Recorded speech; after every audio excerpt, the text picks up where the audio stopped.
एक बार की बात है, राजा अकबर और उनके प्रिय बीरबल के बीच कुछ मनमुटाव हो गया।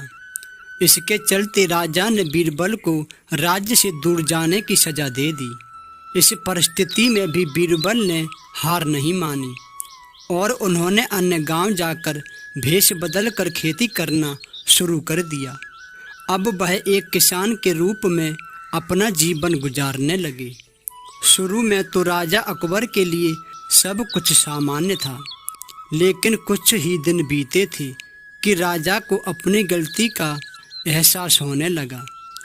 वह अपनी दैनिक दिनचर्या में बीरबल को याद करने लगे थे। जब भी उनके समक्ष कोई मुश्किल परेशानी आती तो उन्हें बीरबल की कमी खूब होती थी। एक दिन राजा अकबर से रहा नहीं गया। उन्होंने अपने सेनापति को बुलाया और उन्हें बीरबल को ढूंढ लाने का आदेश दिया। राजा की आज्ञा अनुसार हर गांव हर गली में बीरबल की खोज शुरू की गई। सभी सैनिकों ने हर एक कोना छान मारा, लेकिन वे बीरबल को ढूंढ न सके। राजा को जब इस बात की जानकारी मिली तो वे बड़े निराश हुए, लेकिन बीरबल से मिलने की उनकी बेचैनी और बढ़ने लगी थी। अचानक राजा के मन में एक उपाय आया। उन्होंने आदेश दिया कि सभी गांव के मुखिया को संदेश भेजा जाए कि उन सभी को एक बर्तन के अंदर बुद्धि डालकर राजा को भेजना होगा। जो भी इस आदेश को पूरा नहीं करेगा उसे इसके बदले एक बर्तन में हीरे जवाहरात भरकर राजा को भेजना पड़ेगा। सभी गांववासी राजा के इस आदेश को सुनकर परेशान थे। सभी यह सोचकर हैरान थे कि बुद्धि को किस तरह एक बर्तन में भरा जाए। बुद्धि तो सभी के पास उपलब्ध थी, लेकिन उसे किस तरह एक बर्तन में डालना है, यह सोचकर सभी परेशानी में थे।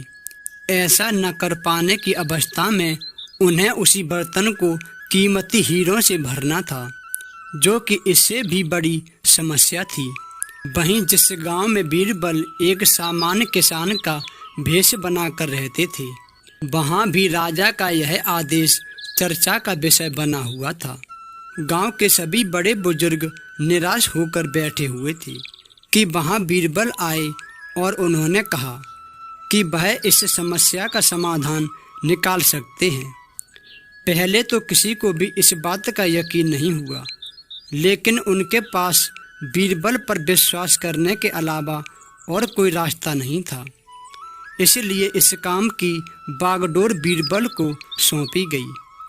उस वक्त गांव में तरबूज की फसल उगाने का समय था। बीरबल ने तरबूज के पौधे की एक बेल को एक बर्तन में डाला। धीरे धीरे उस बेल में तरबूज का फल लगने लगा और समय के साथ ही तरबूज ने बर्तन का आकार ले लिया। जैसे ही बर्तन तरबूज से पूरा भर गया, बीरबल ने बेल को फल से अलग किया और उस बर्तन को तरबूज समेत राजा के दरबार में भिजवा दिया। साथ में यह आदेश भी भेजा कि उस बर्तन के अंदर बुद्धि भरी है और राजा को बर्तन को बिना तोड़े ही बुद्धि को निकालना होगा।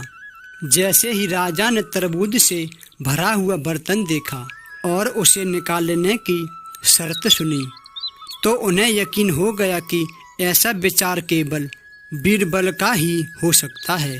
उन्होंने जल्दी से अपना घोड़ा मंगवाया और बीरबल को अपने साथ वापस लाने के लिए गांव की ओर चल दिए।